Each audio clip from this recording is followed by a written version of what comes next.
তুমি যদি গন্ধরাজ চিকেন পাওয়া যায় আধ ঘন্টার মধ্যে গরম ভাতের সাথে খেতে কিন্তু অসাধারণ লাগবে। তাই এই রেসিপিটা বানানোর জন্য কিন্তু পুরো ভিডিওটা দেখতে হবে।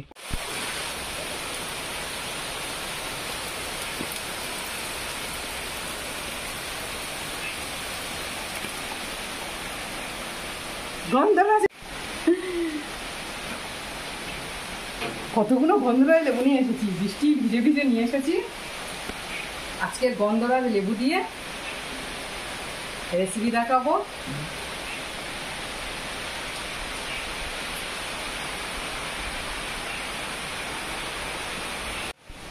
নমস্কার বন্ধুরা, ওম নমঃ শিবায় রান্নাঘর থেকে সবাইকে আমি নমস্কার জানিয়ে আজকের আমি রেসিপি বানাবো। এখানে নিয়ে নিয়েছি আমি চিকেন নিয়ে নিয়েছি, আর এখানে নিয়ে নিয়েছি গন্ধরাজ লেবু। আজকের বানাবো গন্ধরাজ লেবু দিয়ে চিকেনের একটা খুব সুন্দর রেসিপি বানাবো। পুরো ভিডিওটা দেখার অনুরোধ রইল, পুরো ভিডিওটা দেখবে। অনেকগুলো লেবু নিয়ে এসেছি, গাছের লেবু বলে কাঁড়ি নিয়ে চলে এসেছি। আর এখানে মাংস নিয়ে নিয়েছি, নিয়ে নিয়েছি আমি আদা, রসুন আর কাঁচা লঙ্কা পেস্ট করে নেবো আমি। আর মাংস এখানে রয়েছে 2 কেজির মতো, তাই আমার এতটা আদা রসুন লাগবে। সব ধুয়ে আমি পুরো পরিষ্কার করে নিয়েছি। এটা এবার আমি ম্যারিনেট করে নেবো। আর মাংসগুলোর কিন্তু এখানে আমি ছাল সমেত নিয়েছি, আমরা খুব পছন্দ করি এটা খেতে। তোমরা যে যেরকমই কেটে নিতে পারো দোকান থেকে। এবার এখানে আমি দেবো গোলমরিচ গুঁড়ো 2 চামচের মতন রয়েছে, ছোট চামচে। টক দই,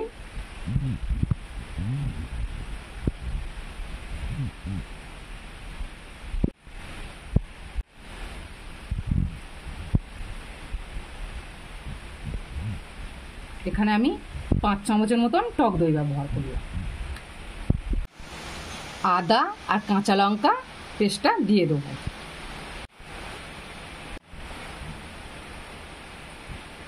এখানে আমি 2 চামচের মতন ব্যবহার করব।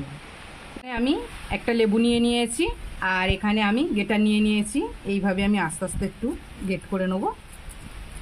লেবুর এই ওপরে সবুজ অংশটা দেবে, যাতে লেবুর ভিতরের সাদা অংশটা যেন না পড়ে।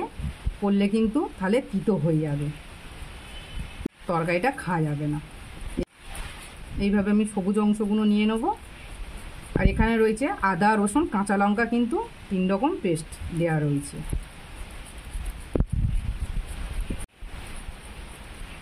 এখানে আমি সবুজ অংশটা কিন্তু দিয়ে দিয়েছি, ঘষে নিয়েছি। এবার এটা আমি সাইডে সরিয়ে রাখবো। স্বাদ মতো লবণ, কাশ্মীরি লঙ্কার গুঁড়ো, একটু সাদা তেল। এবার এটা আমি ভালো করে মাখিয়ে নেব।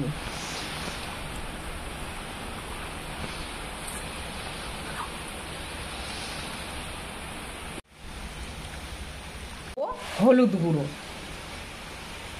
2 চামচের মতন আমি এখানে হলুদ গুঁড়ো দিচ্ছি। মাংসটা তো বেশি। এটা কিন্তু আমি খুব সুন্দর করে মাখিয়ে নিয়েছি, আর পাও নিয়ে নিয়েছি। এটা আমার পছন্দের খাবার, এটা বাদ দেওয়া যাবে না। এবার এখানে আমি 20 মিনিটের মতন রেস্টে রেখে দেবো, পুরো 20 মিনিট। গরম হয়ে গেছে, এবার এখানে আমি সাদা তেল দেবো, লবণ। তেল গরম হয়ে গেছে, লবণও দিয়ে দিয়েছি। এবার এখানে একটু আমি হলুদ গুঁড়ো দেবো, আলু দিয়ে দেবো। আলুটা আমি বড় বড় করে কেটে দিয়েছি। আর এখানে তো বানাচ্ছি গন্ধরাজ চিকেন। গন্ধরাজ চিকেনে কিন্তু আলু কিন্তু অনেকে ব্যবহার করে না, কিন্তু গন্ধরাজ চিকেনে কিন্তু আলু ব্যবহার করলে খেতে খুব সুন্দর লাগবে। কেননা গন্ধরাজের লেবুটা মানে আলুর মধ্যে তো মানে সেন্টটা ঢুকবে, খেতে খুব সুন্দর লাগবে। আর চিকেনের মধ্যে আলু দিলে খেতে ভালো লাগে, আর ওর সেন্টটাই ঢুকবে, আরও খুব সুন্দর লাগবে খেতে। আলুটা কিন্তু খুব সুন্দর করে ভেজে নিয়েছি। এবার আমি তুলে নেব। 2 মিনিট পর খুলে নেব ঢাকাটা। কত সুন্দর হয়েছে। এবার এখানে আমি গন্ধরাজ লেবু দেবো।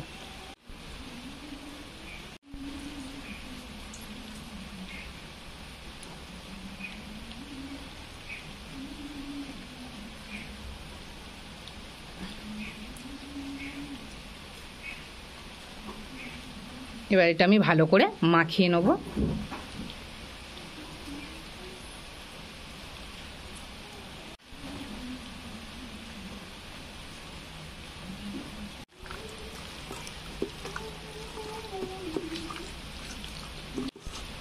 কড়ার মধ্যে অনেকটা তেল রয়েছে। আমি এখানে কিন্তু আলু ভাজার সময় সাদা তেল ব্যবহার করেছি। এবার এখানে আমি অল্প করে সর্ষের তেল দেবো।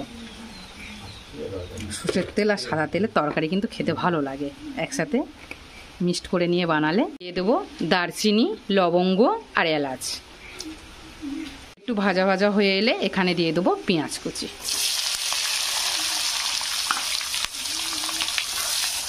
পুরো এক বাটি পেঁয়াজ কুচি দিয়ে দিয়েছি।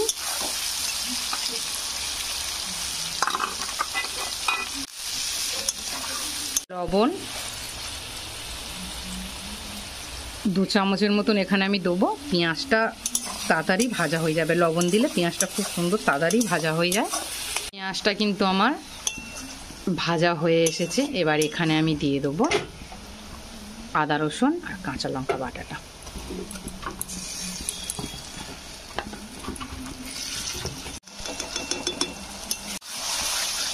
পেঁয়াজটা কিন্তু খুব সুন্দর করে ভেজে নেবে। আমার তেলের মধ্যে অনেকটা তেলের মধ্যে ছিল বলে বোঝা যায়নি, কিন্তু পেঁয়াজটা খুব ভালো করে ভাজতে হবে। এখানে আমি ছোট চামচের 1 চামচের মতন চিনি ব্যবহার করব। মিষ্টিটা যে যেরকমই খাবে সেইভাবে দেবে। আর এখানে চিনিটা না দিলে হবে না, কেননা টক দই রয়েছে, চিনিটা ব্যবহার করতে হবে। তাহলে টক দই আর চিনি এর স্বাদটা ভালো আসবে। কিন্তু খুব সুন্দর কষা হয়ে গেছে, চারধার দিয়ে তেল ছেড়ে দিয়েছে। এবার এখানে আমি ম্যারিনেট করা মাংসগুলো দিয়ে দেবো।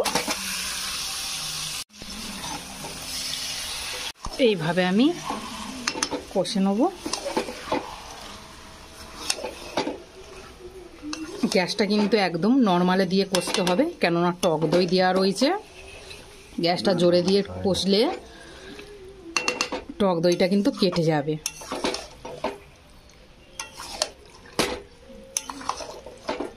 মাংসটা কিন্তু আমি ভালো করে কষে নিয়েছি। এরকম কষতে কষতে মাংসই থেকে জল ছাড়বে, সেই জলটা কিন্তু ভালো করে কষে একদম শুকিয়ে নিতে হবে।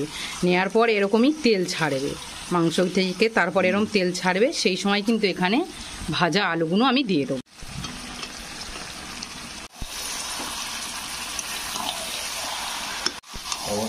খুব সুন্দর কিন্তু এখানে আমার কষা হয়ে গেছে।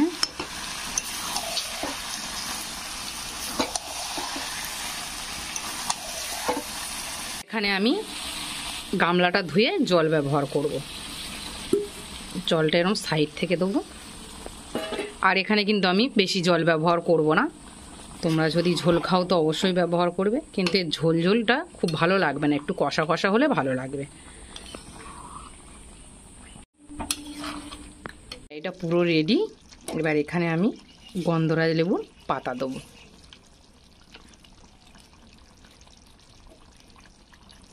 পাতা দিয়ে নেড়ে দেবো এইভাবে।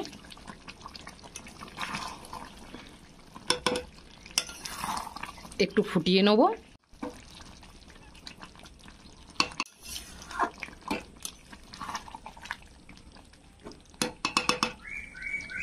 চাবিয়ে নেবো, লেবুর কুচিগুলো দিয়ে দেবো।